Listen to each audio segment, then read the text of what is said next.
कृषिकै कुरा छ। कृषि नै प्रमुख छ। क्राइसिसको बेला कृषिकै चर्चा हुन्छ। महाभूकम्प, बाढी, नाकाबन्दी, कोरोना जस्तो सुकै विपदमा पनि कृषिलाई नै प्राथमिकता दिइन्छ। अनि विपद सकिएपछि कार्यक्रम, योजना, भाषण र ग्राह्यता सब हराउँछन्। अनि फेरि कृषि, किसान र कृषि एक्लै कर्म गरिरहन्छ। यसपालिको विपद पनि त्यस्तै रमिता नबनोस्। कृषिमय बनेको छ देश, कृषिमय रहिरहोस्। उपदान कसरी बढाउने, के कस्ता औजार अघि सार्ने, के कस्ता विवेक अँगाल्ने, के कस्ता प्रविधि अपनाउने, अब कृषि उत्पादकत्व कसरी वात्तै अगाडि बढाउने, नेपालीको पेट इच्छाएको खानाले कसरी भर्ने, विश्वमा नेपालको सामग्री कसरी पुर्याउने, आउनुहोस् सुरु गरौँ आजको बहस। फोरम फर पब्लिक भोइसको कृषि प्रविधि र उत्पादकत्व सम्बन्धी कार्यक्रममा आज हामीसँग हुनुहुन्छ पूर्व प्रमुख सूचना आयुक्त र पूर्व सचिव, यस कार्यक्रमका संयोजक कृष्ण हरिवास्तव। साथै हामीसँग कृषि विज्ञ डाक्टर कृष्ण पौडेल पनि हुनुहुन्छ, उद्योगपति तथा कृषि उद्यमी पवन गोल्यानजी पनि हुनुहुन्छ र अर्का विषय वक्ता एग्रो एक्सपर्ट अरुण जीसी। नेपालले खाद्यान्न, तरकारी, फलफुल, माछा मासु र दुग्धजन्य पदार्थमा आत्मनिर्भर हुने लक्ष्य लिएको धेरै भयो। यो लक्ष्य प्राप्ति असम्भव नहुँदा पनि सफलता भने हात पर्न सकिरहेको छैन। यस्तो कृषि उत्पादन अर्ग्यानिक हुनुपर्ने हाम्रो मान्यता हो। अर्थात् कृषि उत्पादन बढाउँ, आत्मनिर्भर बनाउँ, प्राङ्गारिक उत्पादन गरौँ भन्ने हाम्रो लक्ष्य हो। तर कृषि उत्पादनमा आत्मनिर्भर हुनुको सट्टा आयातमा भर पर्ने र प्राङ्गारिक मलको सट्टा रासायनिक मलको एवं जैविक विषादीको सट्टा रासायनिक विषादीको प्रयोग वृद्धि हुँदै जाने प्रवृत्तिले निरन्तरता पाइरहेको छ। नेपालमा तरकारी वर्षेनी 41,76,000 मेट्रिक टन उत्पादन हुन्छ। एकातिर उत्पादन हाम्रो लागि पर्याप्त छैन भने अर्कोतिर यही तरकारीमा अत्याधिक रासायनिक मल र रासायनिक विषादी प्रयोग भइरहनुले हामीलाई थप चिन्तित तुल्याएको छ। हाल कृषिको व्यावसायिक कार्य गर्ने केही प्रमुख स्थलहरूमा अनियन्त्रित र असन्तुलित जीवनाशक विषादी, एन्टिबायोटिक्स तथा रासायनिक पदार्थको प्रयोगले मानव स्वास्थ्य र वातावरण दुवैमा गम्भीर असर पुर्याइरहेको छ। यसको नियन्त्रण गर्नै पर्छ। काठमाडौँको कालीमाटी स्थित तरकारीको थोक बिक्री गर्ने स्थानमा विषादीको मात्रा परीक्षण गर्ने मेसिन जडान गरे पनि प्राकृतिक कृषि उत्पादनमा किसानहरू प्रोत्साहित भएको पाइन्न। खाद्य स्वच्छता र खाद्य पदार्थहरू पौष्टिक तत्त्वयुक्त हुनुपर्ने मान्यताबाट समाज बेखरै हुँदै जानु दुर्भाग्यको विषय भएको छ। एकातिर कृषि उत्पादन वृद्धि गर्नु परेको छ भने अर्कोतिर प्राकृतिक मैत्री उत्पादन गर्नु परेको छ। यसको निमित्त जनचेतनाको अभिवृद्धि र कठोर कानुनको आवश्यकता बोध भएको छ। कृषि उत्पादन वृद्धिका अवरोधका रूपमा सिँचाइ, कृषि सडक, कृषि बजार, शीत भण्डार, गोदामघर, चिस्यान केन्द्र, सङ्कलन केन्द्र तथा विद्युत सेवाको अभाव खड्किएको छ। हाल नेपालमा 63.5% रोजगारी कृषि क्षेत्रले दिएको छ। यसै अनुरूप कृषि क्षेत्रमा सरकारी र निजी क्षेत्रको लगानी केन्द्रित हुन सकिरहेको छैन, जसको कारण कुल गारस्थित उत्पादनमा कृषि क्षेत्रको योगदान घट्न गई 26.5%मा सीमित हुने भएको छ। कोरोना कहरका कारण कैयौँ मुलुकले आफ्नो कृषि उत्पादनको निकासीमा प्रतिबन्ध लगाउने छनक देखाएका छन्। कैयौँ मुलुकले सम्भावित भुखमरीबाट आफ्ना जनतालाई जोगाउन कृषि उत्पादनलाई बफर स्टकमा राख्ने चाँजो मिलाउँदैछन्। लकडाउनको निरन्तरताका कारण कृषि कार्यलाई निरन्तरता दिन पनि मुस्किल परिरहेको छ। यसरी भविष्यमा खाद्यान्न लगायतको आयात गर्न नसकिने र आयात भए पनि उच्च मूल्य चुकाउनु पर्ने देखिन्छ। यस अवस्थामा कृषि उत्पादन वृद्धि गर्न सके आत्मनिर्भर हुनुको साथै उच्च मूल्यमा निकासी गर्न सकिने सम्भावना पनि उजागर भएको छ। मूलत बिउ, नस्ल, मल, सिँचाइ, विद्युत शक्ति लगायत कृषि उत्पादनमा आवश्यक पर्ने सामग्रीमा अनुदान केन्द्रित गर्नुपर्छ। यसबाट कृषि उत्पादन वृद्धि गर्न मद्दत पुग्छ। कृषि उत्पादन बढाउन हाइब्रिडमा जानुको पनि विकल्प देखिँदैन। सिँचाइको कुरो गर्दा हाल 14,80,356 हेक्टर जमिनमा सिँचाइ सुविधा पुगेको छ। यो कुल खेतीयोग्य जमिनको करिब आधा हिस्सा हो। कृषि उत्पादन जमिनमा गरियो, यसर्थ जमिनमाथि किसानको स्वामित्व सुनिश्चित नगरेसम्म कृषि उत्पादन वृद्धि गर्न मुस्किलै पर्ने देखिन्छ। नेपाल सरकारले जमिन बाँझो नराख्ने नीति लिएको छ। केही पालिकाहरूले बाँझो जमिन किसानलाई उब्जाउ गर्न दिने गरेका छन्, तर यस्तो तथार्थवादबाट अपेक्षित उपलब्धि हासिल गर्न सकिन्न। यसर्थ सरकारको नीति र कार्यक्रममा समावेश भएको भूमि बैंकको अवधारणालाई शीघ्र कार्यान्वयनमा ल्याउनुपर्छ। साथै ब्लकमा खेती गर्न सके बिउ, बिजन, मलखाद, कीटनाशक औषधि, प्राविधिक सेवा र सिँचाइ सुविधा तथा बजार सुनिश्चित गर्न सकिन्छ। यसर्थ सामूहिक खेती र सहकारी खेतीका लागि पहल गर्नुपर्छ। यसबाट कृषि उत्पादन वृद्धि गर्न सकिन्छ।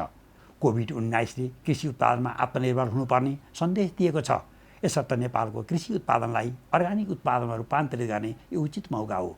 यसै बखत आम बेरोजगार युवा र वैदेशिक रोजगारीबाट स्वदेश फर्किने युवालाई उनीहरूको चाहना, राष्ट्रको आवश्यकता र मुलुकको उब्जनीको सम्भावनाका आधारमा तालिम र बिउ पुँजी दिएर कृषि कार्यमा स्वरोजगारीमा लगाउनुपर्छ। यसबाट एकातिर कृषि पेसालाई व्यावसायीकरण र यान्त्रिकीकरणमा रूपान्तरित गर्न सकिनेछ भने अर्कोतिर कृषि उत्पादन वृद्धि गरी मुलुकलाई आत्मनिर्भर तुल्याउन सकिनेछ। यसै बखत सरकारले सबै प्रदेशमा 60वटा प्राङ्गारिक मल कारखाना स्थापना गर्नुपर्छ। त्यसपछि रासायनिक मल आयात निषेध गर्नुपर्छ। रासायनिक विषादीको आयात र प्रयोगमा पनि रोक लगाउनुपर्छ।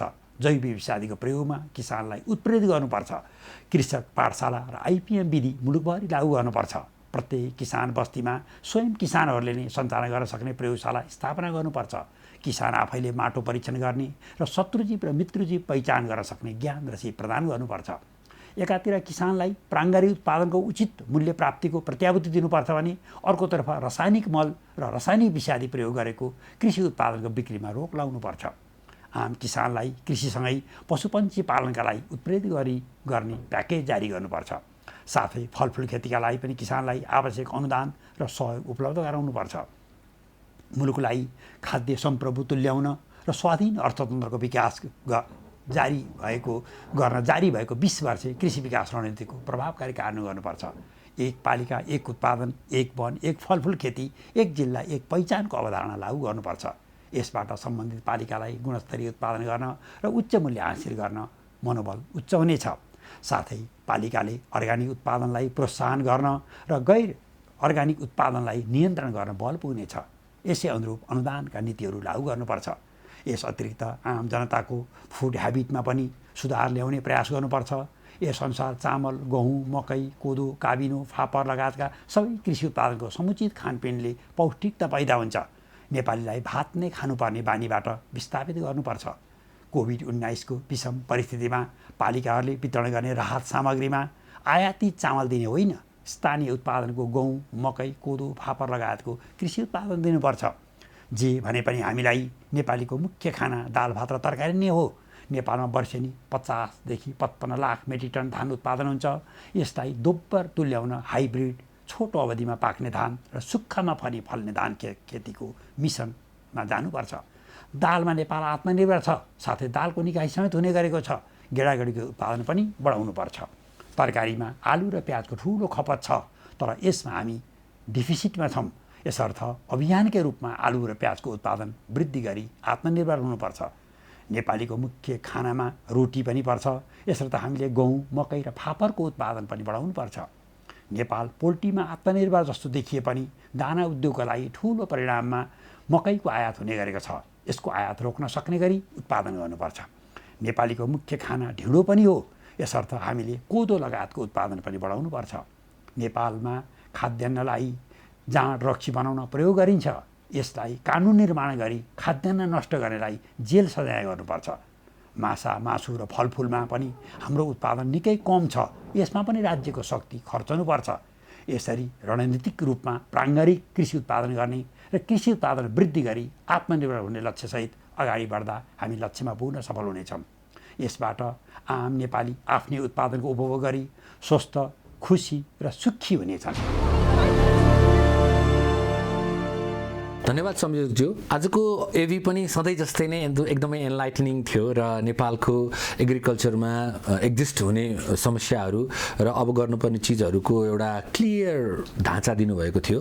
अब आजको फोरम फर पब्लिक भोइसको यो कृषि विशेष र कृषिभित्र पनि अर्ग्यानिक फार्मिङ अथवा अरू के फार्मिङहरू हुनसक्छ, अहिले हाइड्रोपोनिक, त्यसपछि एरोपोनिक आदि इत्यादि कुराहरू पनि छ। त्यस बिसाइड्स द्याट प्रोडक्टिभिटीलाई हामीले कसरी बेटर गर्न सक्छौँ भन्ने डिस्कसनमा चाहिँ नि आजको के कस्ता प्रिमाइस हुनुपर्छ त्यसलाई क्लियर गरिदिन अनुरोध गर्छु। आज वास्तवमा हाम्रो सौभाग्य भन्नुपर्छ, टेबलमा रहनुभएका तिनैजना विज्ञहरू वास्तवमा कृषि क्षेत्रमा रियल लाइफमै आफै कार्यरत रहेकै व्यक्तिहरू हुनुहुन्छ। यस्ता व्यक्तिहरूसँग चाहिँ मैले 7 वटा चाहिँ यहाँहरूको टेबलमा केही प्रश्न राख्न चाहन्छु। मूलत हामी कोभिड-19 को अहिले यस्तो सङ्क्रमणको यस्तो सन्तास्त अवस्थामा छौँ। यस्तो अवस्थामा विदेशमा रहेका नेपाली पनि स्वदेश फर्कँदैछन्। हामीसँग त्यसै त फुड डेफिसिट छँदै थियो। यस्तो अवस्थामा नेपाललाई कसरी कृषि क्षेत्रमा नेपाल सरकारलाई सुझाव दिँदा र नेपाल सरकार अगाडि बढ्दा मुलुकलाई लाभ पुग्ला भन्ने विषयमै आज हाम्रो छलफललाई केन्द्रित गर्छौँ। मुलुकमा फुड डेफिसिट छ, यसले गर्दा हाम्रो चाहिँ कृषि उत्पादन एकातिर बढाउनु परेको छ भने अर्कोतर्फ चाहिँ हामी प्राङ्गारिक खेतीमा जान परेको छ। यी दुईटाको बिचको तालमेल कसरी मिलाउन सकिएला, पहिलो मेरो सवाल ती रहन्छ। दोस्रो चाहिँ हामीले व्यापक रूपमा प्राङ्गारिक मल र जैविक विषादी प्रयोग गर्नुपर्ने हो, तर त्यसको ठिक विपरीत व्यापक रूपमा रासायनिक मल र रासायनिक विषादी नै प्रयोग भइरहेको छ। यसलाई नियन्त्रण गर्न सक्ने र जैविकलाई प्रयोग गराउन सक्ने, यसलाई कसरी चाहिँ उत्प्रेरित गर्न सकिएला किसानलाई, दोस्रो सवाल त्यहाँनिर छ।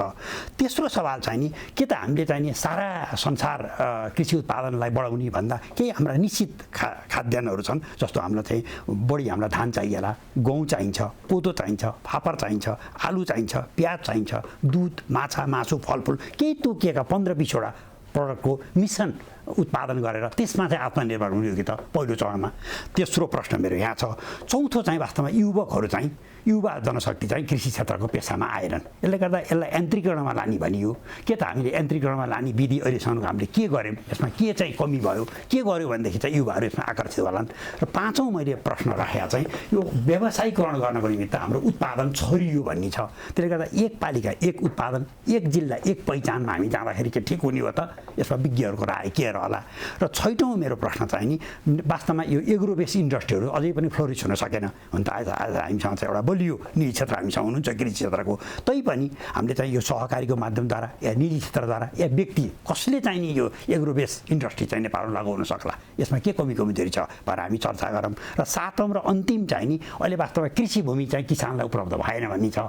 सरकार नीति कार्यक्रममा भूमिमै भन्ने अवधारणा आएको छ कि यसले चाहिँ यो कुरालाई, यो डेफिसिटलाई पुरा गर्ला। यिनै सातवटा प्रश्नमा चाहिँ छलफल गरौँ भन्ने चाहिँ मेरो आग्रह छ। धन्यवाद। अब डाक्टर पौडेललाई म यो ओपनिङ रिमार्क्स भन्दा पनि अगाडि सानो अर्ग्यानिक भन्ने बित्तिकै साधारणतया मान्छेले के बुझेको मैले देखेको छु भनेदेखि आफ्नो करेसा बारीमा चाहिँ नि फल्यो, मेरो बारीमा फल्यो, तर मैले त्यसमा चाहिँ नि यो केमिकल फर्टिलाइजरै हालेको छु भने पनि यो अर्ग्यानिक हो, मेरो बारीमा फल्यो भन्ने एउटा मिथ छ। दोस्रो मिथ भनेको चाहिँ नि यो अर्ग्यानिक भनेको बजारमा अर्ग्यानिक भनेर ट्याग लगाएर एकदम महँगोमा बेच्ने नै अर्ग्यानिक हो, अर्ग्यानिक चाहिँ नि अनअफोर्डेबल हो भन्ने पनि एउटा मिथ छ। अनि तेस्रोमा के मिथ छ भनेदेखि यदि चाहिँ नि सलक्क परेको छ भनेदेखि त्यो अर्ग्यानिक होइन। यी मिथै मिथ बिच अर्ग्यानिक चाहिँ नि के, अर्ग्यानिक प्रडक्ट के हो, त्यसमा सानो केही हाइलाइट गरिदिनु अनुरोध गर्छु। धन्यवाद। अब यो यति ठुलो विषयलाई यहाँले सानोबाट भन्न भनेपछि अलिअलि मुस्किल हुन्छ। तर म यसमा के भन्नु भने यस्ता मिथ कम्तीमा पनि 100वटा छन्, त्यहाँबाट विचार गरौँ होला।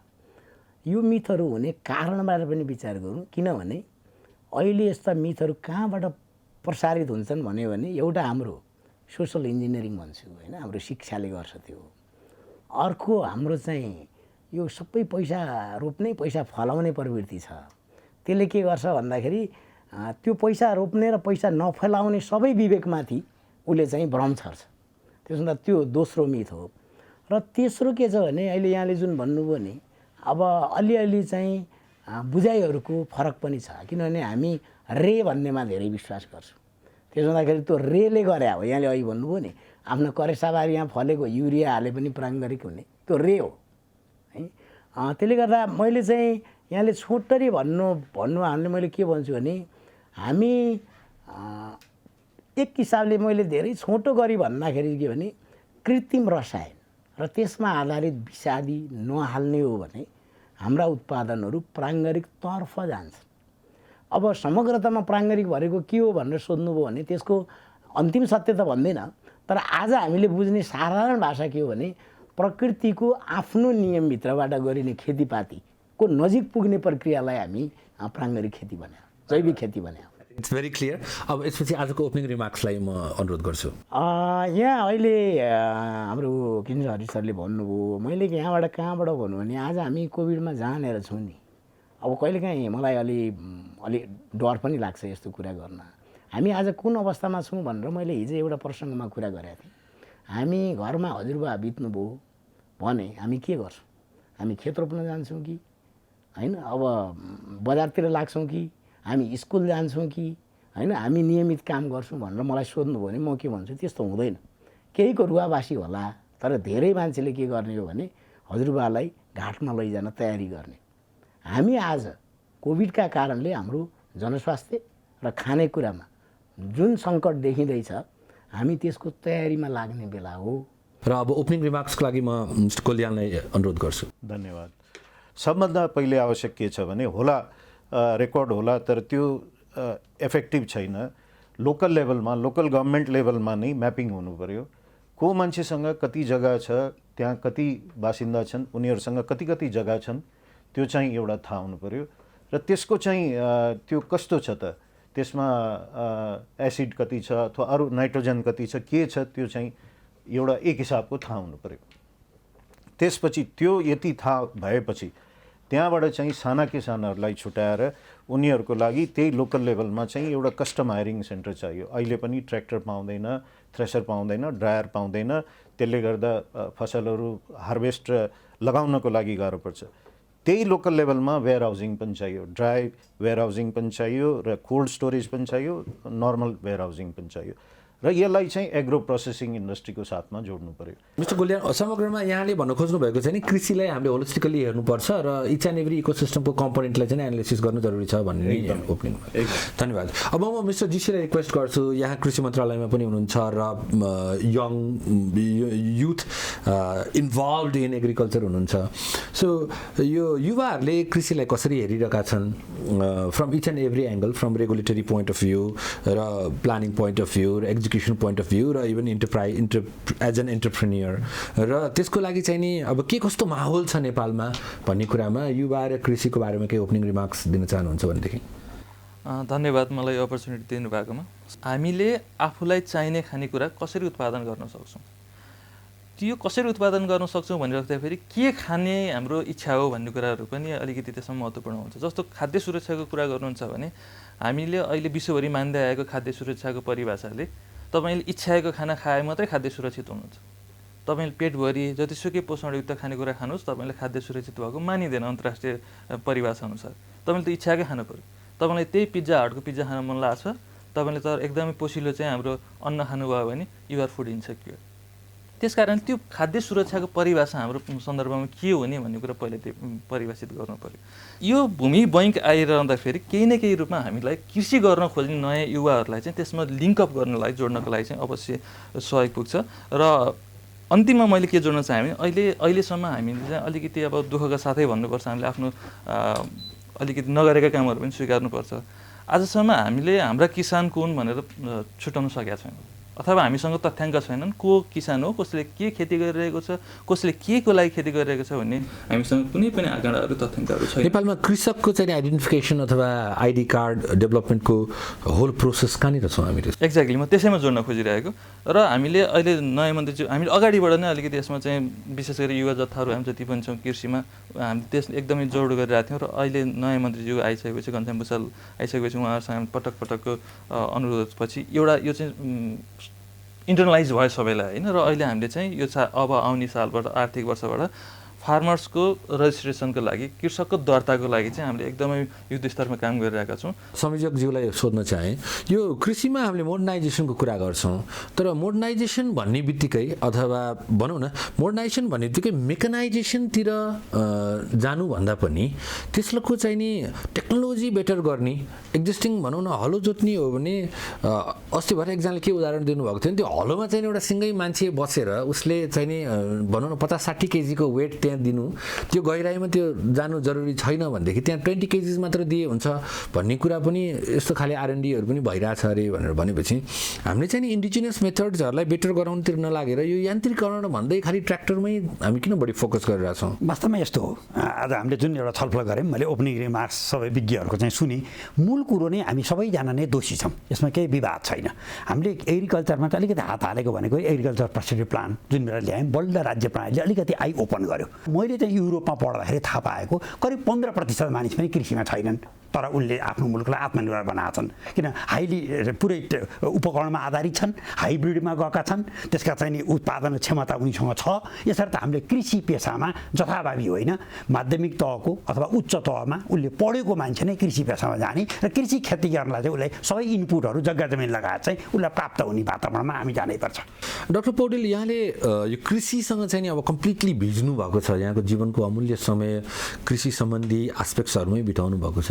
नेपालको होल कृषिमा जुन अघि यहाँले भन्नुभयो नि यो कोरोनाको कन्टेक्स्टमा हामीले के गर्नुपर्छ भन्ने कुरो, यहाँको यति वर्षको एक्सपिरियन्सलाई डिस्टिल गरेर यदि यो कोरोनाको कन्टेक्स्टमा फुड प्रोडक्टिभिटीमा अलिकति न्यारेटिभ दिने हो भनेदेखि त्यो के हुन्छ?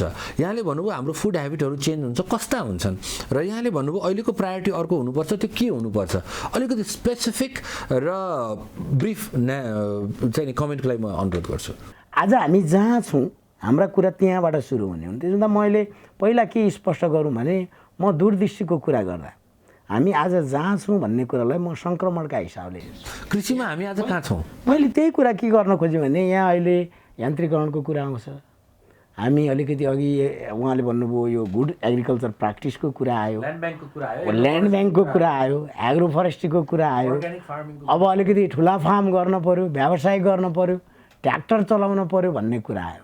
यी सबै कुरा मेरा लागि सङ्क्रमणकालीन कुरा हो। यदि हामी समग्रतामा हेर्ने हो भने त्यो ढिलो न चाँडो त्यो बाटो जान्छ, तर त्यतिले पर्याप्त हुँदैन। म यहाँलाई एउटा प्रश्न, आजको प्रायोरिटी के छ? होइन, मैले आजको प्रायोरिटी भनेको हाम्रो आज जे ढङ्गले हाम्रो सिङ्गो समग्र कृषि प्रणाली ध्वस्त हुँदैछ, खानेकुराहरू ध्वस्त भएर अहिले चाहिँ हाम्रो खानेकुरामा उत्पादनमा 1 रुपियाँ खर्च हुन्छ भने उपचार गर्न 3 रुपियाँ खर्च हुँदैछ। यो मैले यहाँको मात्रै कुरा गरेको छैन, विश्वव्यापी कुरा गर्दैछु। नेपालकै कुरा हेऱ्यो भने पनि सम्भवतः नेपाल सरकारका पैसाबाट हिसाब गऱ्यो भने पनि हालत त्यही छ अहिले। किनभने हामी के खाँदैछौँ भन्ने कुराले हामी त्यो गर्न बाध्य हुँदैछौँ भन्ने अर्थ लगाउँदैछौँ। आज सङ्क्रमण गराउने हो भने अघि यहाँहरूले भने जस्तो किसानको आजको दुःख, किसानले वा किसानको मनोविज्ञानले आज हेर्ने कृषिलाई सच्याउँदै जाने हो भने फेरि पनि सुधारात्मक केही गतिविधिहरू गर्ने अर्थमा मात्रै यान्त्रिकरणलाई लिने होला, व्यावसायिकलाई लिने होला वा त्यो अर्थमा लिने होला। होइन भने के हुन्छ भने हामी ढिलो चाँडो यही दुर्घटनालाई नै अझै दुर्घटित बनाउने दिशा समाउँछौँ भन्ने मेरो पौडेल, यहाँको कृषकहरूसँग धेरै आत्मीय सम्बन्ध छ र घुलमिल हुनुभएको छ, माटोमा हात लाउनु भएको छ। त्यही भएर यो पुरा कुरा भित्रको आत्मा चाहिँ नि हामीले बुझ्ने कोसिस गर्न सक्छौँ। तर यसलाई चाहिँ नि साङ्केतिक भन्दा पनि स्पेसिफिक भएर भन्नुपर्दाखेरि ल यी 4-5वटा जुन कृषिमा मुद्दाहरू छन् अहिले प्रोडक्टिभिटी बढाउनलाई चाहिँ नि भूमि ब्याङ्किङ, एग्रो फरेस्ट्री, अनि त्यसपछि अर्ग्यानिक अथवा वाट एभर फार्मिङ प्रोडक्टिभिटी बढाउने, स्किल बढाउने, यी 4-5वटा जुन गभर्मेन्टका नीति कार्यक्रममा आएका अथवा अन्य मुद्दाहरू छन्, यो मुद्दाहरूमाथि के कस्तो कमेन्ट्री दिनुहुन्छ? मैले के भन्छु भने यहाँले अहिले भन्नुभएका 5-7वटा जुन होइन अब सवालहरू भन्नुभयो, जसलाई सम्बोधन गर्यो भने हामी अगाडि जान सकिन्छ होला भनेर, त्यसलाई म के भन्छु नि यी सङ्क्रमणकालीन प्रस्ताव हुन्। त्यसमा मेरो धेरै विमति छैन, तर एउटा शर्तमा मात्रै कि यसले हाम्रो भविष्यको कृषि रसायनमुक्त बनाउने, विषादीमुक्त बनाउने र दिगो बनाउने र प्रकृतिलाई ह्रास हुन नदिने, यसलाई नबिगार्ने शर्त चाहिँ मान्नुपर्ने हुन्छ। अब म मिस्टर गोल्यानतिर लागेँ। तपाईँ जस्ता प्राइभेट सेक्टरका चाहिँ नि नेसनल मल्टिनेसनल अर्गनाइजेसनहरू, फुड प्रोसेसिङ अर्गनाइजेसनहरू, एग्रिकल्चर रिलेटेड अर्गनाइजेसनहरू, कोरिया लगायत इभन अमेरिका भनौँ, दे आर वेल नोन, अब इजरायल भनौँ, they are well known for agriculture technology, know how, even प्रोसेसिङमा। त्यस्ता कम्पनीहरू नेपालमा जोइन्ट भेन्चरमा किन इन्ट्रेस्टेड छैनन्? इकोनोमी अफ स्केल नभएर हो कि? हामीले हाम्रो प्रोडक्टिभिटी इन्क्रिज गर्नलाई प्राइभेट सेक्टरले कसरी कन्ट्रिब्युट गर्न सक्छ जस्तो लाग्छ यहाँलाई? मैले देखेको त यही हो, साना किसानलाई हामीले अर्ग्यानिकतिर लैजाउँ, मिड स्केल किसानहरूलाई जहाँ चाहिँ तपाईँले अरू प्रोसेसिङ गर्नको लागिदेखि लिएर तपाईँले अरू केही कुराहरू किसानहरूलाई, जुन साना किसान हुन्छन् उनीहरूलाई हरेक यो चाहिँ क्यास क्रपहरू चाहिन्छ, तुरुन्तै उत्पादन हुने कुराहरू चाहिन्छ। मिड सेक्टरका किसानहरूलाई हामीले चाहिँ हर्ब्सदेखि लिएर फ्रुट्सतिर लैजानु पर्यो। तपाईँको फ्लावरतिर जहाँ चाहिँ अलि 3 देखि 5 वर्षको चाहिँ टाइम लाइन हुन्छ त्यस्तोमा लैजानु पर्यो। ठुलो कमर्सियल फार्मरहरू हामी जस्तो कमर्सियल फार्मरहरूले हामीले चाहिँ अलिकति यो चाहिँ के हो भने हामी एक्सपोर्ट गर्ने आइटमहरूलाई चाहिँ बढी जोर गरेर फलाउनु पर्यो र हाम्रो भूगोल पनि धेरै किसिमको छ। हामी 97% वर्ल्डमा हुने 97% चाहिँ हामी उत्पादन नेपालमा गर्न सक्छौँ। म एउटा किसान, मलाई मेरो बारीमा के रोक्ने रोप्दाखेरि ठिक हुन्छ भन्ने चिज मैले कसरी थाहा पाउन सक्छु? अथवा मेरो होल देशको कन्टेक्स्ट, एग्रिकल्चरको कन्टेक्स्ट एनालिसिस, जस्तै अब जाइका आदित्यादिले चाहिँ नेपालको रिभरहरूमा हाइड्रो पावरको पोटेन्सियल एनालिसिस गरिदिएको थियो र आजसम्म पनि लार्जली ती खाले ग्रान्ड प्लानहरू चाहिँ नि फलो हुन्छन्। यो कृषिमा चाहिँ नि ओभरअल नेपालमा कुन कुन क्षेत्रमा के कस्ता चिजहरू उत्पादन हुन सक्छन् भन्ने इन्फर्मेसन हामीसँग कुन लेभलको इन्फर्मेसन छ, नम्बर 1। र नम्बर 2, त्यो इन्फर्मेसनमा किसानको एक्सेस कतिको छ, र नम्बर 3, त्यो भएको इन्फर्मेसन र एक्सेस चाहिँ नि कतिको प्रोडक्टिभ भएको छ अथवा त्यो इन्फर्मेसन कतिको युज भएको छ। कृषि भन्ने कुरो उद्योग जस्तो होइन। तपाईँले एउटा प्लान्ट इस्टाब्लिस गर्नुहोस्, त्यसमा इनपुट हालिदिनुहोस्, आउटपुट निक्लिन्छ। त्यसमा तपाईँको माटोका कुरा हुन्छन्, हावापानीका कुरा हुन्छन्, उचाइका कुराहरू हुन्छन्, बिउकै जातका कुराहरू हुन्छन्, धेरै कुराहरू हुन्छन्। त्यसकारण हामी कहाँ छौँ कि म त्यसमा जोड्न खोजिरहेको छु। त्यो अहिले जुन अलिकति कृषिको विकासको क्रम जुन आइरहेको थियो नि, त्यो क्रम पेस लिने क्रममा जब हामी संहितापछि रिस्ट्रक्चरिङ गऱ्यौँ, त्यसमा अहिले हामी एकदमै छिन्नभिन्न भएका छौँ, अल्मलिएका छौँ। स्थानीय तह भनेर स्थानीय सरकार भन्यो, प्रदेश सरकार भन्यो, सङ्घीय सरकार भन्यो, तर कृषिको त्यहाँ कुनै पनि हामीले एउटा सम्बन्ध स्थापित गरेका छैन अफिसियल्ली। त्यसै कारणले अहिले जबले जुन प्रश्न गरौँ है, त्यो प्रश्नको जवाब अहिले तत्कालै दिन सक्ने अवस्थामा कुनै पनि कृषि प्राविधिक छैन, किनकि त्यो एउटा प्राविधिक कुराहरू होइन। मैले त्यही भन्दैछु, तपाईँको मन्त्रालय एउटा रहेन। अब हिजोको दिनमा कृषि मन्त्रालय एउटा थियो, आज हाम्रो सङ्घीय कृषि मन्त्रालयले मेरो यो प्रश्नको उत्तर दिन सक्छ कि सक्दैन? फ्याट त सोध्नु भयो नि सक्दैन। फेरि डाक्टर पौडेललाई अज्युमिङ यो यदि यहाँ चाहिँ नि कृषि मन्त्री हुनुभएको भए यो कोभिडको यो कन्टेक्स्टमा यहाँका मेन नीति तथा योजना के हुन्थे? अब कोभिडकै कन्टेक्स्टमा हो भने त मैले आजको कन्टेक्स्ट होइन, म के कोभिडकै कुरा गरेको आजैको।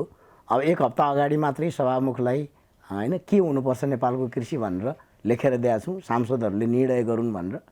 त्योभन्दा 1 हप्ता अगाडि प्रधानमन्त्रीलाई नीति कार्यक्रम बनाउनुभन्दा अगाडि अहिलेको कोभिडको कन्टेक्स्टमा र नेपालको खाना र खेतीपातीको कन्टेक्स्टमा के हुनुपर्छ भनेर लेखेर दिएको छु। हामी आम नागरिकले थाहा हुने होइन, म यहाँहरू आम नागरिकलाई पनि हुने गरी नै हामी यो सार्वजनिक गरौँ भन्ने हाम्रो अपिल पनि हो सबैलाई। हामी यहाँहरूलाई पनि त्यो भन्छु, यहाँलाई त्यो के छ भनेर 3 पेजको छ, यहाँहरूले जति बेला पढ्न पनि सक्नुहुन्छ। म त्यसको जिस्टमा मात्रै कुरा गर्छु। म आज कृषि मन्त्री हो भने मैले के गर्थेँ भनेर भन्ने कुरा म जिस्टमा भन्छु। मलाई 2-3 मिनट टाइम दिनुहोस्। पहिलो कुरा, म एकै कुरा भने म सङ्क्रमणकालीन योजना बनाउँछु, केही मध्यकालीन र केही दीर्घकालीन सोचहरू बनाउँछु। त्यो योजना भन्दिनँ म त्यसलाई, त्यो सोच हो। मैले अघि नै भने सङ्क्रमणकालको बाटो नभइकन हाम्रा सपना मात्रै हुन्, पुरा हुँदैन, भाषण मात्रै हुन्छ। त्योभन्दा सङ्क्रमण भनेको म के कुरामा पूर्ण रूपमा सहमत छु भने आज जहाँ छौँ त्यहाँबाट पाइला चाल्ने हो। यस अर्थमा भन्यो भने आज हामीसँग न हाम्रो कृषि उन्नत स्तरको छ कुनै अर्थमा, न बिउ हाम्रा उन्नत छन्, न किसानले पैसा पाएछ खेती गर्न सक्षम हुनलाई, होइन, लगायत न किसानसँग जमिन छ, लगायतका जति पनि अङ्ग्रेजीमा फ्याक्टर अफ प्रोडक्सन भन्छु, कृषि उत्पादनका बहुआयामिक क्षेत्रहरूमा हामी एकदमै के भन्ने अपूर्णता, असस्तता, होइन, असक्षमताबाट गुज्रिया छौँ। यसलाई सुधार्ने सङ्क्रमणकालको कुरा गर्छु। यसलाई म अझ किनभने हाम्रो टेलिभिजन हेरिरहनुभएका किसान तथा कृषक दाजुभाइहरूलाई एउटा के भनेदेखि यदि नेपालमा एकदमै राम्ररी फङ्सन गरेको कृषि सहकारीको उदाहरण दिनु पर्यो अथवा त्यहाँबाट सिक्दाखेरि एकदम राम्रो हुन्छ भन्नु पर्यो भने कुनै एउटा नाम लिन चाहनुहुन्छ? म एउटा नाम त लिन्न, किनभने 2-3टा पनि लिन्न। म के भन्छु भने हजारौँ छन् त्यस्ता, हजारौँ किसानहरूले, साना समूहहरूले। फेरि मेरो प्रश्न त्यही, म टिभी हेरिरहेको छु, मलाई एउटा सहकारीसँग सिक्न मन लाग्यो, म कुन सहकारीमा जाउँ? अब यस्तो त्यो चाहिँ के हुन्छ, अहिले मलाई गाह्रो भने नि मैले कहाँका किसानलाई भन्नु होइन। तपाईँले चाहिँ म भक्तपुर निवासी हो, मेरो भक्तपुरको होइन, म फेरि ज्योतिष्य होइन, मैले त्यसैले भन्छु तपाईँका वरिपरि भएका राम्रा अभ्यासहरू आफ्ना विवेकले खोज्नुहोस्, जति पनि छन्। मैले भन्ने त्यति मात्रै। एग्रिकल्चर मोडर्नाइजेसन छ नि, यसमा गभर्मेन्टको प्लान के छ र त्यो चाहिँ नि नेपाल सुहाउँदो छ कि छैन? कृषि सुरक्षण योजना जुन हामीले अलि अगाडि कृषि विकास बैङ्कले पनि सुरु गरि नै रहेछ, त्यसलाई लार्जर स्केलमा लिएर जाउँ भनेर भनिरहेको छौँ। त्यसकारण सबै किसानहरूको उत्पादन पनि सुरक्षित होस्। सँगसँगै अहिले हाम्रो प्रस्ताव के हो भने कृषकहरू आफू पनि सुरक्षित हुनु पऱ्यो। कृषि मात्रै उपज मात्रै होइन कि कृषक सुरक्षित हुनु पऱ्यो। त्यसको लागि हामीले सामाजिक कृषक बिमा, त्यो दुर्घटना बिमा पनि हामीले त्यहाँ इन्ट्रोड्युस गर्दैछौँ। कृषकको जीवन बिमा यो वर्ष कतिको सकिन्छ थाहा छैन, तर हामीले सुरुवात गर्दैछौँ र सामाजिक सुरक्षा योजनामा किसानलाई अनबोर्ड गर्दैछौँ। त्यो हिसाबले ओभरअल कृषिलाई चाहिँ एउटा सुरक्षा कवचको रूपमा देख्दैछौँ। अब त्यो भएपछि किसान आफू चाहिँ निर्धक्कसँग कृषि गर्न सक्ने भयो। समस्या के हो भने उसले अब बिमाले मान्छेलाई निर्धक्क बनाउँछ भन्ने कुरामा चाहिँ नि कतिको किसानहरू ऊ गर्छन्, यसमा कतिको रिसर्च गर्नु भएको छ, अथवा एउटा कृषकलाई म चाहिँ नि मेरो इन्सुरेन्स भएको छ भन्ने कुराले कतिको कन्फिडेन्स दिन्छ, त्यो आफ्नै कन्टेक्स्ट छ होइन। किनभनेदेखि इन्सुरेन्सको चाहिँ नि ग्लोबल एनालिसिस गर्दाखेरि कति कुनै सोसाइटीमा त्यसले एकदम राम्रो काम गर्दो रहेछ, कुनै सोसाइटीमा त्यो एडिसनल कस्टको रूपमा देखिँदो रहेछ। तर मेरो अहिलेको प्रश्न चाहिँ नि जुन मोडर्नाइजेसन अहिले भइरहेको छ, त्यही ट्र्याक्टर बाँड्ने भनौँ न, एउटा ट्र्याक्टरलाई एउटा सिम्बोलिक हेरौँ, अब कति ट्र्याक्टर बाँडिन्छन् अनि कति ट्र्याक्टर थन्किन्छन् र कति ट्र्याक्टरले चाहिँ नि हाम्रो प्रोडक्टिभिटी बढाउँछन्। एक्ज्याक्टली त्यसैमा आउनु खोजेको। अनि यसलाई त्यो कसरी मोडर्नाइजेसन हुन्छ भन्दाखेरि हिजोको जुन हाम्रो एउटा निष्क्रिय तरिकाले बाँड्ने थियो नि, मेसिनरी बाँड्ने, त्यो कहीँ कतै हामी चुकेछौँ भन्ने कुरा हाम्रो अहिले रियलाइजेसन हो। हामी अबको दिनमा त्यसरी अगाडि बढ्नेवाला छैनौँ। मोडर्नाइजेसनमा इक्विपमेन्ट पनि चाहिन्छ, ट्र्याक्टर पनि चाहिन्छ, सबै मेसिनहरू चाहिन्छ, तर किन कसरी भन्ने कुरा जस्टिफाई हुनुपर्छ। त्यसलाई हामीले कहाँनिर गएर जोडेका छौँ भने अहिले सरले पनि उठाउनु भयो न्यूनतम समर्थन मूल्य। हामीले के भनेको छौँ भने प्रत्येक बाली तपाईँले लगाउनुहोस्, तपाईँको न्यूनतम समर्थन मूल्य भने यति चाहिँ तपाईँले पाउनुहुन्छ है। तपाईँ अहिले जस्तो सरहरूले चाहिँ के अरे प्राइभेटलाई इन्भल्भ गर्नु पऱ्यो, हामीले प्राइभेटलाई नै दिन खोजेको, गभर्मेन्ट इन्भल्भ हुने त लास्ट रिसोर्ट हो होइन। तिमी न्यूनतम समर्थन मूल्यभन्दा माथि उसले बेच्छ र बाँकी त्यसमा पनि बेच्न सकेन भने बल्ल हामी किनिदिन्छौँ है, तिमी चाहिँ एस्योर हो, त्यति बचत तिम्रो सुरक्षित छ। अब त्यसले चाहिँ मेकानाइजेसनलाई ड्राइभ गर्छ। उसले अब के कसरी धेरै फलाउन सक्छु त, अब उसले रियलाइज गर्ने कुरा हो। मैले ट्र्याक्टर लगाएर धेरै फलाउन सक्छु अथवा हलो जोतेर नै मैले धेरै फलाउन सक्छु। यो समर्थन मूल्यले उसको चोइस हुने भयो, the kind of technology he wants to implement. Exactly, किनकि जति धेरै फलाए उसैको बेनिफिट। तर त्यो लेभलको विजडम त किसानमा हुनु पऱ्यो नि त। यो चाहिँ नि अब थियोरेटिकली इट्स भेरी इन्ट्रेस्टिङ कि उसले समर्थन मूल्य पायो, उसले आफ्नो प्रोडक्टिभिटी बढाउनु खोज्छ, नपाउँदा नि प्रोडक्टिभिटी घटाउनु त कुनै पनि किसानले खोजेको हुँदैन होइन। कुन टेक्नोलोजी युज गर्दाखेरि चाहिँ नि इट इज वाइज भन्ने कुराको विवेक आउँछ। त्यसैमा जस्तो एक नम्बरमा त के भने किसान जो साँच्चै नै किसान छ नि, he is a great economics. उसलाई सबै कुरा थाहा हुन्छ, मैले कति पानी हालेँ कति फल्छ, यो सबै कुरा थाहा हुन्छ। बस हामीले त्यसलाई चाहिँ प्राविधिक सपोर्ट दिनुपर्ने हुन्छ होइन। त्यसकारण अहिले भनेको अहिले म अगाडि पनि जोडेँ, यो संहिताको पुनर्संरचना पश्चात कृषिको संरचना एकदमै बिग्रिएको छ, लथालिङ्ग भएको छ। यसलाई चाहिँ कसरी सुधार गर्न पर्छ? सुधार्न कति टाइम लाग्छ होला? It depends. अब यो चाहिँ कृषि मन्त्रालय आफ्नो हातमा मात्रै पनि छैन होइन। अब अलिकति राजनीतिक फोरकास्ट केही देख्नुहुन्छ नि, यो त 5-7 वर्ष योजना हो कि? अहिले मैले मेरो तहबाट चाहिँ त्यसलाई जवाफ दिन सक्ने अवस्थामा भएन। मोडल कति टाइम लाग्ला? यो जुन नयाँ संरचनाले कृषिको योजना इम्प्लिमेन्टेसन ल्याएको अलमल सेटल हुनलाई कति टाइम लाग्ला जस्तो देख्नुहुन्छ? सुरु गरे पछिको मात्रै कुरा गरौँ, पहिला सुरु गर्न दिनुहोस् न। वास्तवमा जीसीले एकदमै राम्रो भन्नु भएको छ, उहाँलाई थिए यस विषयमा सबैजना आफू विद्वान हुनुहुन्छ। वास्तवमा मुलुक सङ्घीयतामा गयो, हामीले माइन्डसेट चाहिँ बदल्नै पर्छ।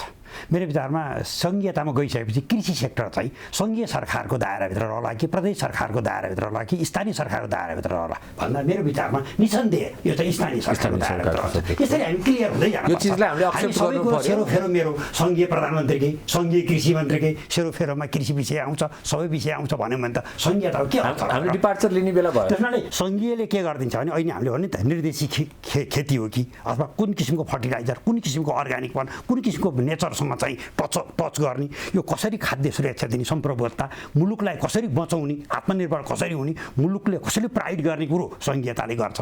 प्रदेशले चाहिँ ओभरअल त्यो आफ्नो प्रदेशभित्रका पालिकाहरूको कोअर्डिनेसन गर्छ र पालिकामा गइसकेपछि चाहिँ वास्तवमा जसरी किसानलाई हामीले के प्रत्येक किसानलाई चाहिँ तैँले यो गर भनेर अठाउन सकौँला, प्रत्येक मान्छेलाई तँ यो मात्रै बोल्यो भन्दा बढी बोल्न पाउँदैनस् भनेर डेमोक्रेसीमा यो चाहिँ पालिकाले गर्नुपर्छ। यो वास्तवमा पालिकामा। मिस्टर गोल्यान, एउटा स्कुल अफ थट के छ भनेदेखि अर्ग्यानिक भनेको चाहिँ नि ठिक छ गर आफूले खाने गरी गर यो मिलाएर गर तर प्रोडक्टिभिटी हाई गर्ने हो भनेदेखि चाहिँ नि के अरे यो केमिकल फर्टिलाइजरै युज गरेर गर्नुपर्छ केही समयलाई भन्ने एउटा स्कुल अफ थट छ यो यो यो थटलाई चाहिँ नि यहाँले कसरी हेर्नुहुन्छ नम्बर 1 र नम्बर 2 तपाईँ आफै चाहिँ नि कसरी म्यानेज गरिरहनु भएको छ यो अर्ग्यानिक फर्टिलाइजर तपाईँले आफ्नो इन्स्टिट्युसनमा जसरी गर्नुभएको छ त्यसै गरी देशमा पनि गर्नु पर्यो भने के कस्तो मेजरहरू अप्नाउनु पर्छ जस्तो लाग्छ सर्टमा एथलिटहरूले यो बुस्ट गर्नको लागि यो चाहिँ तपाईँको के भन्छ एनर्जी बुस्टरहरू यो मलाई नाम आएन अहिले जे होस् स्टेरोइडहरू खान्छ होइन स्टेरोइड खाँदा खाँदा खाँदा खाँदा एक स्टेजमा गएपछि यति स्टेरोइड खाने हुन्छ कि मान्छे या त बौलाउँछ या थलो लाग्छ हामीले जग्गालाई पनि त्यही गरिराखेका छौँ ठ्याक्कै हामीले अहिले भूमिलाई हाम्रो माटोलाई त्यही गरिराखेका छौँ त माटोलाई रिजेनेरेट गर्नु पर्यो रिजेनेरेट गर्नको लागि एकचोटि चाहिँ हामीले मलहरू अलि यो जैविक मलहरू अलि बढी हाल्नुपर्छ अचेल त्यति महँगो छैन बनाउन पनि हामीले त गाउँमा हजारौँ किसानहरूलाई बनाउन पनि सिकायौँ हामी आफैले आफ्नो कस्टमा सिकायौँ हाम्रो फाउन्डेसन छ गोल्यान फाउन्डेसनबाट हामीले चलायौँ यो एकदमै 25वटा गाउँमा चलायौँ धेरै सक्सेसफुल पनि भयो त्यसले के भयो भने इनपुट कस्ट पनि घटायो किसानको एकदमै घटायो किनभने फर्टिलाइजर किनिराखेको थियो केमिकलको प्रोडक्टिभिटीसँग खासै लिङ्केज छैन यो म यसमा आउँदैछु यो के छ भने एक त के हो भने पहिलोचोटि मैले अघि पनि भनेको थिएँ पहिलोचोटि तपाईँको 20 देखि 30% उत्पादन घट्न सक्छ पहिलो क्रपमा लगाउँदाखेरि सेकेन्ड क्रपबाट बराबरी आउनुहुन्छ 200% हामीले उत्पादन निकालेको छौँ रिलेटिभ प्रोडक्सन एक्चुअली डबल हुन सक्छ डबलसम्म हुनसक्छ तपाईँको डाक्टर पौडेल यो ल्यान्ड ब्याङ्कलाई चाहिँ नि 100% अर्ग्यानिक फार्मिङको लागि मात्र प्रयोग गर्न पाउने भनेर यदि एउटा क्लज राखिदियो भने त्यो प्र्याक्टिकल हुन्छ कि अनप्र्याक्टिकल हुन्छ त्यो त व्यावहारिक हुँदैन भन्छु किनभने अब त्यस्तो लिनियर फ्यासनमा कुरा गऱ्यौँ भनेदेखि त हामी क्र्याक हुन्छौँ त्यसमा एउटा कुरा अर्को कुरा के भने अहिले भूमि ब्याङ्क परिभाषित नहुँदासम्म हामीले अन्दाज गर्ने के हो भने हिजो भनेको 2006तिर वर्ल्ड ब्याङ्कले जे ल्यायो र अहिले समग्र विश्वभरि ल्यान्ड ग्राबिङको जे मुद्दा उठ्यो हामीले त्यसैलाई अन्दाज गर्ने हो हामीलाई थाहा छैन आज भूमि मन्त्रालयले त्यसलाई कसरी परिभाषित गर्दैछ भनेर त्यसले गर्दा अहिले त्यो अलि छिटो हुन्छ भन्छु तर फेरि पनि के हो भने जुन सोच र विचार शब्दमा व्यक्त भएको छ नीति कार्यक्रममा त्यसले यो फेरि दलाल पोस्ने नै नियत हो यो फेरि बालुवाटार जस्तै जग्गामाथिको दलाली गर्ने कुरा हो त्यो हुँदाखेरि त्यस्तो गर्ने छुट दिने हो भने नेपालको कृषि तहस नहस हुन्छ धन्यवाद अब हामी कार्यक्रमको अन्त्यतिर आइपुगेको छौँ मेरो लास्ट क्वेसन मिस्टर जीसीलाई सोध्छु त्यसपछि संयोजकज्यूले यो प्रोग्रामलाई समराइज गर्नुहुन्छ र हजुरहरूले यहाँको आफ्नो सन्देश नेपाली नागरिकहरूलाई दिन सक्नुहुन्छ अब मिस्टर जीसी मेरो प्रश्न के छ भने युथहरू चाहिँ नि नयाँ नयाँ टेक्नोलोजीमा बढी इन्ट्रेस्टेड छन् र अहिले एउटा टनल टेक्नोलोजी भनौँ न एक हिसाबले होइन त्यसलाई त्यो प्लास्टिकको लामो टनल टेक्नोलोजी गोलभेडा आदि इत्यादि उत्पादनहरू हामीले देख्न सक्छौँ त्यसले त्यसमा इन्ट्रेस्टिङनेस अलिकति बढेको र त्यसले प्रोडक्टिभिटी पनि बढाएको भन्ने जेनरल अब्जर्भेसन एटलिस्ट मैले भेरियस इन्ट्रेक्सन्समा पाएको छु अब अहिले हाइड्रोपोनिक र एरोपोनिकको कुराहरू भइरहेछ यो खालि न्यू टेक्नोलोजीहरूलाई हाम्रो मन्त्रालयले कसरी हेर्छ र दोस्रो यसले हाम्रो माटोलाई यसले हाम्रो इन्डिजिनियस सिस्टमहरूलाई चाहिँ कतिको कोल्याटरल ड्यामेज गर्छ एकदमै महत्त्वपूर्ण प्रश्न उठाउनु भयो मैले बिचमै पनि उठाउन खोजिरहेको थिएँ आफैले पनि त्यो सम्यक मिलेन वास्तवमा हामीले कसरी हेर्नुपर्छ भने युथ इन्भल्भमेन्ट जुन अब नयाँ जेनेरेसनलाई एग्रिकल्चरमा एट्र्याक्सन गर्ने भनेर भनिरहेछौँ हिजो त्यो युथ किन रिपेल भयोबाट प्रश्न सोध्न जरुरी छ कि किन भयो भने drudgery higher level of drudgery धेरै दुःख छ र अल्टिमेटली दुःख गरेर पनि पैसाको कुनै सेक्युर छैन अनि डिग्निटीका कुराहरू त छँदैछन् त्यस कारणले यसलाई कसरी रिभाइभ गर्न सकिन्छ त भन्दाखेरि यो जुन अहिले आएका नयाँ नयाँ टेक्नोलोजीहरू छ नि अहिले त हामी इन्डस्ट्रियल रेभोल्युसनको फोर्थ जेनेरेसनको डोरमा छौँ होइन त्यस कारण तपाईँले नाम लिएका हाइड्रोपोनिक्सका कुराहरू एरोपोनिक्सका कुराहरू एक्वापोनिक्सका कुराहरू थुप्रै टेक्नोलोजीहरू छन् होइन त्यो चाहिँ कसरी हेर्नुपर्छ भने मैले थुप्रै आर्टिकल पनि लेखेको छु यसबारेमा र मेरो आफ्नो पोइन्ट के हो भने यो आजको दिनमा नेसन वाइड जान सक्दैन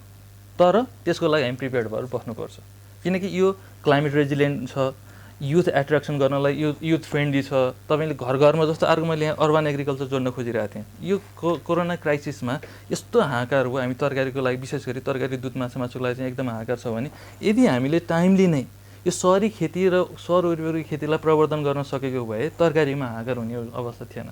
हामी युथहरूले पटक पटक भनिरहेका छौँ, तर मेन स्ट्रिमले के सोध्छ भने आज पनि उही ठुलो खेत गाउँ मात्रै कृषि सोध्छ कि त्यो होइन। आज तपाईँको घरभित्र पनि कृषि ल्याउन सकिन्छ, त्यो चाहिँ हामीले दिनुपर्छ। त्यसको लागि चाहिँ अझै पनि as a nation as a state चाहिँ रेडिनेस अझै भइसकेको छैन, तर त्यो टुवर्ड्समा चाहिँ जाँदैछ। अर्को अलिकति ल्यान्ड ब्याङ्कको कुरोमा क्लियर गर्न चाहेँ, जुन अमेरिकाको ल्यान्ड ब्याङ्क मोडल छ नि, त्यो ल्यान्ड ब्याङ्क मोडल हामीले कुरा गर्न खोजेको होइन।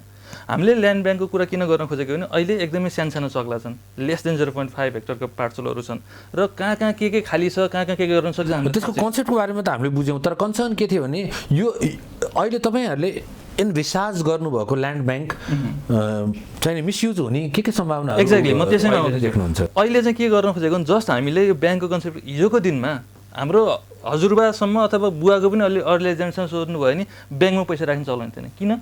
आफ्नो पैसा ब्याङ्कमा राखेपछि कहाँ जान्छ, आउँछ कि आउँदैन के त? सेम ल्यान्ड ब्याङ्कको केसमा भइरहेको छ। यसलाई चाहिँ हामीले जसरी अहिले ब्याङ्कलाई एडप्ट गऱ्यौँ भने पछिल्लो समयमा हाम्रो घरमा पैसा हुँदैन, ब्याङ्कमै पैसा हुन्छ।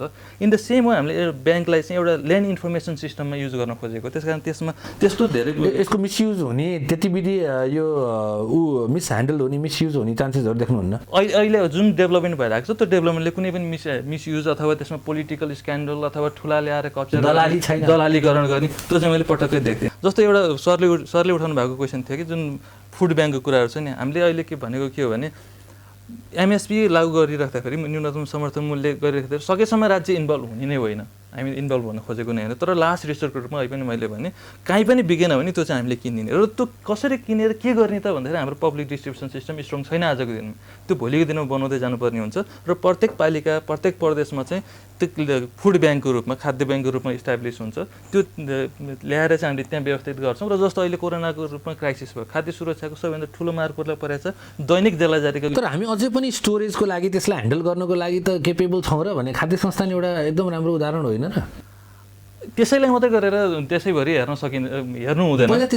पहिला त्यसलाई राम्रो बनाएर त्यसलाई एक्जाम्पल गरेर त्यसलाई एक्सटेन्ड गरेर यी कुराहरू अझ बढी यो एमएसपी हामीले यो वर्षबाट स्ट्रङली लागू गर्न खोजेका छौँ। यसको अब यसैको डिबेटमा चाहिँ नेक्स्ट इयरमा पक्यो भने यो आर्थिक वर्ष सकेपछि सुरु गरौँ हामी कति सक्षम हुन्छौँ, तर हामी त्यो सक्षम हुने दिशामा अगाडि बढ्न खोजेको मात्रै हो। त्यसकारण यो फुड ब्याङ्क पनि एउटा इम्पोर्टेन्ट कम्पोनेन्ट रूपमा अगाडि आउँछ। समझज्यू, आजको कार्यक्रमलाई कन्क्लुड गरिदिनु अनुरोध गर्छु। वास्तवमा आज चाहिँ विज्ञहरूले मनै फुकाएर दिलदेखि नै आफ्ना कुराहरू राख्नुभयो। साह्रै नै राम्रोसँग आजको छलफल कार्यक्रम भयो। वास्तवमा प्रकृतिलाई ह्रास हुन नदिने गरी नेपालभित्रका सम्पूर्ण जमिनको चाहिँ एग्रिकल्चर ल्यान्ड म्यापिङ गरेर हामी चाहिँ अगाडि बढ्नुपर्छ र आम रूपमा चाहिँ कोभिड-19ले अलिकति फुड स्कार्सिटी मात्रै होइन कि भुखमरी नै आउला कि भन्ने कुराको त्रास फैलेको हुनाले हामीले धान, गहुँ, मकै, कोदो, फापर, हरियो तरकारी, आलु, प्याज, माछा, मासु, फलफुल जस्ता दुग्धजन्य पदार्थमा आत्मनिर्भर हुनेतर्फ अगाडि सरकार बढ्नै पर्छ भन्ने नै सुझाव दिन चाहन्छु। मूल कुरो चाहिँ हामीले स्वच्छ खाद्यता र खाद्य पदार्थको पौष्टिकतालाई हामीले उच्च महत्त्व दिनु पर्यो। यसको निमित्त हामीले सकेसम्म प्राङ्गारिक मल र रासायनिक विषादी यस्ताको अब कसरी यसको कन्सिक्वेन्स मिलाउँदै लैजाने अगाडि बढ्न पर्यो। मुख्य कुरो कुनै किसिमले चाहिँ रासायनिक विषादी अथवा रासायनिक चाहिँ नि औषधि प्रयोग गरियो भने त्यसको असरलाई न्यूनीकरण कसरी गर्न सकिएला भन्ने कुराको पनि म्यानेजमेन्ट गर्दै जाने र सरकारसँग रहेको आम बाँझो जमिन जति छ त्यसलाई चाहिँ उद्यमीहरूलाई चाहिँ लिजमा दिन सकिनेतर्फ सरकार जानपर्छ भन्ने दोस्रो सुझाव। तेस्रो सुझाव चाहिँ अब 3 तहका हामी सरकार छौँ, यसर्थ यो वडा तहबाट नै यो कृषिको काम गर्ने गरी यसको चाहिँ राष्ट्रिय रूपमा नै एउटा कतै न कतै एउटा समन्वयको दायरा बढ्नुपर्छ र विशेष गरी विदेशबाट फर्केका करिब डेटाले पनि भन्छ 43% मानिसहरू चाहिँ सफल रोजगारीमा छन् र यो कृषि पेसालाई अझै नेपालमा अगाडि बढाउनु त ट्यारिफ र नन ट्यारिफ मेजर्सहरू जो लिनुपर्छ त्यसमा पनि सरकार जानुपर्छ भनेर हामीले सुझाव दिन्छौँ। चौथोमा चाहिँ विशेष गरी हामीले चाहिँ यो अनियन्त्रित र असन्तुलित रूपमा जुन जीवनाशक विषादीहरू एन्टोबायो एक प्रकारले रासायनिक पदार्थहरू जे खेतबारीमा प्रयोग भइरहेछ त्यसलाई कसरी नियन्त्रण गर्ने, अनुगमन प्रणालीलाई बलियो बनाउने र एक प्रकारले बिमालाई पनि अलिक प्रभावकारी बनाउँदै लैजाने, किसानलाई सामाजिक सुरक्षाको दायराभित्र ल्याउने र जुन प्रयोजनको निमित्त जमिन छुट्याइन्छ त्यही प्रयोजनमा नै जमिन प्रयोग गर्ने पर्नेतर्फ चाहिँ जानुपर्छ भनेर सरकारलाई सुझाव दिन्छौँ। र 5औं सुझावमा चाहिँ सकिन्छ भने बिस्तारै अलिकति यसको कमर्सियल फार्मिङको निमित्त एक पालिका एक उत्पादन अथवा एक जिल्ला एक पहिचानतर्फ जान सकिन्छ कि यसका निमित्त चाहिँ 77 जिल्ला समन्वय समितिहरूले भूमिका निर्वाह गर्न सक्छन् कि यसको पनि एउटा कतै न कतै उनीहरूसँग पनि इनपुट लिनुपर्छ भन्ने चाहिँ सुझाव दिन्छौँ। र 6औँमा चाहिँ अलिकति जनताको फुड ह्याबिटलाई पनि चेन्ज गर्नुपर्छ। जस्तो राहतमा अहिले हामीले आयात गरेर पनि चामलै बाँडिरहेको छौँ। वास्तवमा जुन जुन जिल्लामा जे जे उत्पादन छ त्यही चिज पो हामीले चाहिँ राहतमा दिनुपर्ने हो। त्यस्ता कुरामै बढी पौष्टिकता छ, ती कुरा नै स्वच्छ खाद्य पदार्थहरू छन्, त्यस कुरातर्फ जनतालाई पनि आम शिक्षा दिनुपर्छ र यो विषय चाहिँ स्कुलको पाठ्यक्रममा पनि राखेर विद्यार्थीलाई पनि यो कुराको जानकारी दिने जाँदै जानुपर्छ। अन्त्यमा 7औँ चाहिँ अलिकति हामीलाई चाहिँ अर्बन एग्रिकल्चरमा पनि बिस्तारै हामीले चाहिँ अहिले नीति कार्यक्रम पनि आएको छ। कतै करेसाबारी, कतै कौशी खेती, गमला खेती लगायतको चाहिँ भएका सहरभित्रका जमिनलाई पनि हरियो तरकारी लगायतमा प्रयोग गर्नुपर्छ र विशेष गरी कृषि क्षेत्रमा R&Dमा विशेष जोड दिनुपर्छ। यसको निमित्त दक्षिण कोरिया र इजरायलका उदाहरणहरू लिन पर्छ भन्ने जस्ता सुझावहरू चाहिँ मैले दिने चाहिँ यहाँहरूलाई बताउन चाहन्छु। धन्यवाद। अब सन्देशको श्रृङ्खलामा म डाक्टर पौडेललाई अनुरोध गर्छु। हामीलाई टेलिभिजन हेरिरहनुभएका त्यस्तो लामो ठुलो सन्देश केही छैन। अब म के भन्छु भने यो दुनियाँमा सबैभन्दा विवेकशील कोही छ भने त्यो चाहिँ किसान, त्यसमा पनि महिलाहरू, र कसैसँग ऊर्जा छ भने त्यो युवा। मात्र यो दुईटाको विवेकको सम्मान गर्न सिक्ने हो भने सायद यो सबैभन्दा राम्रो अवसर पनि हो। किनभने हरेक सङ्कटमा हाम्रा चाहिँ क्षमताहरू पनि देखिन्छन्, हाम्रा मूल्य मान्यता पनि देखिन्छन्, हाम्रो हैसियत पनि देखिन्छ। तर हामीले त्यो सबै देख्यौँ। मलाई लाग्छ यो अहिले 2 महिनामा कसको नियत के छ पनि देख्यौँ, कसको हैसियत के छ पनि देख्यौँ हैन। त्यो हिसाबले चाहिँ सबैले मम भन्ने हो र हाम्रा किसानका विवेकहरूलाई फर्काउने विचार गर्ने हो भने धेरै कुरा सल्टिने सुरुवात हुन्छ। त्यही भएर आज हामी जे सङ्कट भोग्दैछौँ र भविष्यमा हुने सम्भावनाहरू छन् त्यसलाई सम्बोधन गरौँ। किनभने हाम्रोमा एउटा उखान छ पहाडतिर, भए आमैले युवाले नभए खट्टे सेलाउँछ भन्छ कि। भयो ठिकै छ, सङ्कट परेछ भने हामी खानाबाट जोगिन्छौँ, भएन भने पनि हामीले अहिले खेतीपाती गरेर वातावरण त जोगाउँछौँ। त्यति चाहिँ पक्का हो। हस्, मैले अलि यति भने। धन्यवाद। म त के भन्न चाहन्छु भने नेपालभित्र साना किसानले चाहिँ जैविक उत्पादन गर्नेतिर जोड गर्नु पर्यो र नेपालमा जुन उत्पादन हुन्छ त्यो नै खानु पर्यो। अब एकचोटि किसानहरूले चाहिँ यहाँ कालीमाटीमा चाहिँ गोलबेडाको ट्रकलाई चाहिँ पोखिदिएको थियो, त्यो स्थिति फेरि किसानलाई त्यस्तो स्थिति नआओस् त्यसको लागि चाहिँ इम्पोर्टमा चाहिँ कर्टेल गर्नै पर्छ। सरकारले गरेन भने किसानले गर्छ। त्यस्तो स्थिति नहुनको लागि नेपाली उत्पादनलाई बढावा दिउँ, नेपाली खाउँ, नेपाली लगाउँ। मेरो तर्फबाट खासै त्यस्तो धेरै त केही पनि छैन। तर म के चाहिँ अनुरोध गर्न चाहन्छु भने यो कोरोनाले हामीलाई फेरि एकपटक पाठ सिकाएको छ। यसबाट हामीले के बुझिरहेकै छौँ, त्यसलाई कार्यान्वयन के गरौँ भने हाम्रो खेती पद्धतिलाई चाहिँ अलिकति समुन्नत बनाउनु पर्दो रहेछ। त्यसैभित्र चाहिँ हामीले चाहिँ आधुनिकीकरण खोज्नु पर्दो रहेछ भन्ने कुरा एउटा ठुलो पाठ छ। त्यस कारणले जति पनि युवाहरू हुनुहुन्छ, अब युवाहरूलाई मैले मेरो विशेष आह्वान के हुन्छ भने कृषि भनेको हिजोको जस्तो खेतमा गएर जोत्ने मात्रै कृषि छैन। कृषिका ठुला खाद्य श्रृङ्खलामा यहाँले थुप्रै एउटा इनोभेटिभ तरिकाले इन्भल्भ हुन सक्नुहुन्छ। एउटा इन्टरप्राइजको रूपमा चाहिँ इन्टरप्रिन्योरको रूपमा तपाईँहरू आउन सक्नुहुन्छ। हामीले अहिले विभिन्न ढोकाहरू खोल्दैछौँ। यो सुरुवातको चरण हो। त्यस कारणले फाइनेन्सलाई पनि इजी गर्दैछौँ, सब्सिडीहरूलाई व्यवस्थित गरिरहेछौँ र यो सबै चरणबाट आउँदाखेरि एउटा सीमान्त किसान पनि जोगिने र ऊ आत्मसम्मानका साथ बाँच्ने अवस्था आउँदैछ भने युवालाई पनि एज अ इन्टरप्रिन्योर, एग्री इन्टरप्रिन्योरको रूपमा विकास गर्नको लागि हामी सोचिरहेका छौँ। त्यस कारणले यो कसैले एकवटाले गर्ने भन्दा पनि हाम्रो कोलाबोरेटिभ सबैको हातेमालोमा मात्र सम्भव हुन्छ। त्यस कारण सबै मिलेर कसरी एउटा पोजिटिभ क्रिएटिभ रूपमा चाहिँ अगाडि बढौँ भन्ने मात्रै अनुरोध छ। धन्यवाद। यहाँको अमूल्य समयको लागि म एकदम कृतज्ञ छु। नमस्कार। हामीसँग भएको हलो अब नयाँ नेपाली हलो बनोस्। निजी क्षेत्र FDI समेत बोकेर कृषिमा आउन्। कृषिमै स्टार्टअप टन्नहरू देखिन पाइयोस्। युवाहरूलाई कृषिले लोभ्याओस्। सरकारको कृषि कार्यक्रम सङ्घ, प्रदेश र पालिकामा नअल्मलियोस्। प्रकृतिलाई हानि नगरिकनै नेपालको कृषि उत्पादकत्व दोब्बर बनोस्। कृषिमा सबैको चासो होस्। यति भन्दै आजलाई बिदा मागे। अर्को श्रृङ्खलामा कृषि र त्यस सम्बन्धी औद्योगिक र व्यापारिक पक्ष का आवाजहरू लिएर आउने नै छु। संयोजकज्यू तथा विज्ञ वक्ताहरूलाई धन्यवाद। Forum for public voice @gmail.com मा यहाँहरूको सुझावहरू कुरिरहनेछु। आवाजको मुद्दा जारी छ। नमस्ते।